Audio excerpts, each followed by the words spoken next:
Yes. We have real issues here. Just a little bit, yeah. Yeah. Alone, neither one of us can beat him. Together we can. You know the rules. Only one immortal can challenge another.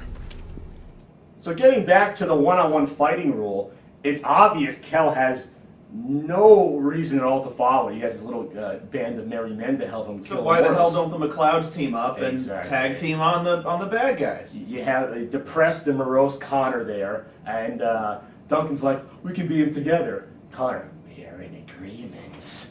So yeah, then fight them 2-on-1. What the hell? All rules are off. Hold the ground fights, it's okay. Ganging up on immortals, sure, why not? The fate of billions depends upon you.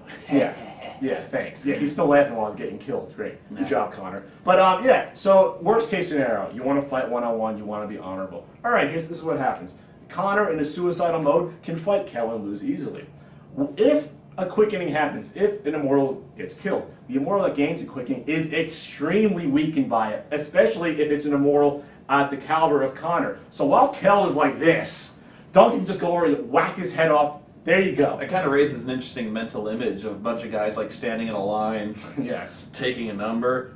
But the reason they decide that Duncan and Connor got to fight it out to determine who is deadliest is because it's a little known property the Watchers invented called the additive property or commutative property of immortal head taking. Yes. So if Connor has taken 300 heads and Duncan has taken 150, if Duncan takes Connor's head, he will therefore have 450 heads. Is it like skee-ball points? Can you redeem heads for, like, I don't know, those punch balloons or spider rings? You collect them. You just collect them? So you gotta wonder now if the Watcher Wikipedia keeps that in mind. Mm-hmm. So I don't know if it does.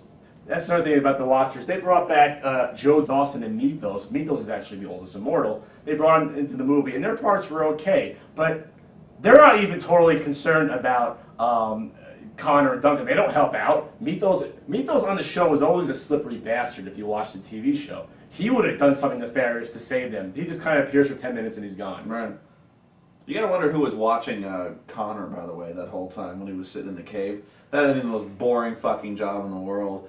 He's sitting in his car, like sunflower seeds are piled up. All of a sudden, Jacob Kelly, he's like, "What the fuck? Oh shit!" And then like all this stuff happened. Actually, there was like 30 immortals in there. There was a lot of immortals. There was a lot of them. There must be like a little convention, like in a truck. You gotta imagine these immortals are not paying to get manicures or haircuts. They're just letting themselves go. I mean, geez, it's can it be like a spa? Can they give them like facials or something?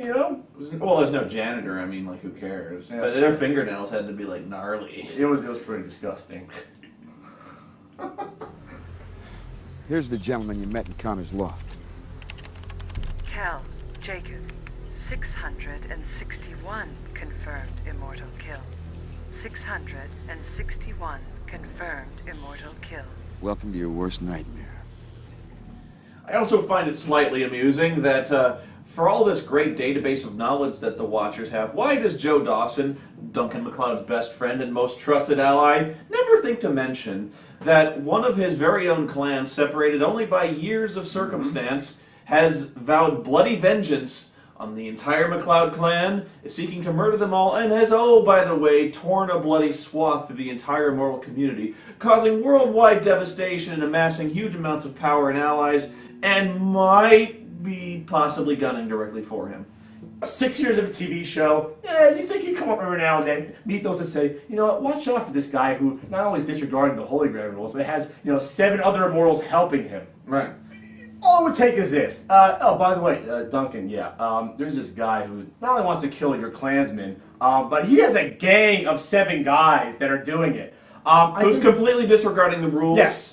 I think at that point, most of the immortals, even the bad ones, would sort of eat their own, gang up, and take out these renegades. They would probably put aside the differences for a little bit, but that, again, never came up in the series at all. But right there, you've come up with a more interesting movie than Highlander Endgame. What if this did occur? What if there was a guy completely disregarding the rules and somehow was not being that were not being enforced by this supernatural power?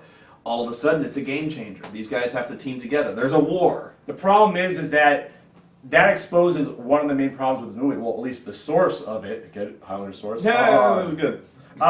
This was cobbled together from at least 3 different scripts, including one written by the original writer of the first movie, Gregory Wyden. So you had The Sanctuary from one script. You have a super being from another script. You have the gang, and they throw them all together and they blend it up, which always makes for a good movie. 3 different scripts put together. Oh yes, that's worked before, right? Well, I mean, it makes sense. It's like, you know, if you've got 3 inferior scripts, you cut the best parts out of all 3 movies, and therefore you've got 3/3 of a good movie. It won't be disjointed at all. You won't be wondering about things like, oh, who needs character motivation? You've got swords and boobs. Who needs plot development? Who No, needs I know. Well, I mean, does it have that much Queen at all? You can tolerate the swords and boobs if there's a rock and Queen anthem. But no, soundtrack. we don't even have Queen in this movie. Oh shit! Does it even count as Highlander at that point? No. No.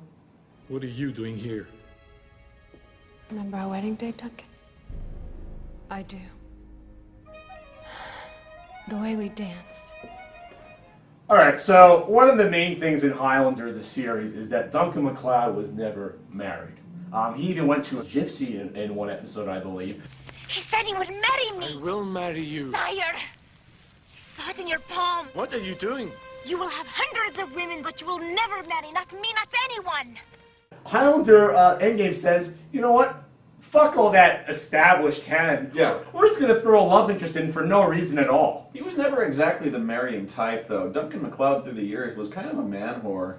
Yeah, he would just bed down anything. He bedded down Cleopatra's, handmaid in one episode, just out of nowhere. You gotta wonder if he actually was trucking with any disease. Can immortals do that? Because that guy was a human petri dish. He was doing some nasty poon. I think you get instant VD, but then the crabs just like dissipate, instantly. So like the herpes lesions, they appear and they're like. Yeah, you got to tell them, you're gonna get something. You're gonna get something. I'm gonna be fine. But Can you imagine like having immortal herpes? Mortal herpes. Yeah, like forever. Like that's no good. Can you chop the head off of that? Yeah, well, it'd grow back. Oh. Well, that's interesting. Would it grow back if you chop it off? Because.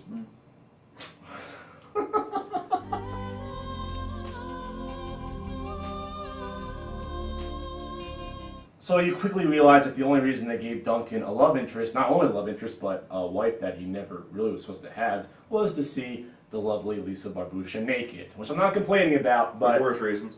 Can't they just randomly have Duncan go into a bar and just take someone off the street? Did that destroy the 6 years of the TV history? I don't know. Titties. We must have the titties. You want to watch them again? Yeah.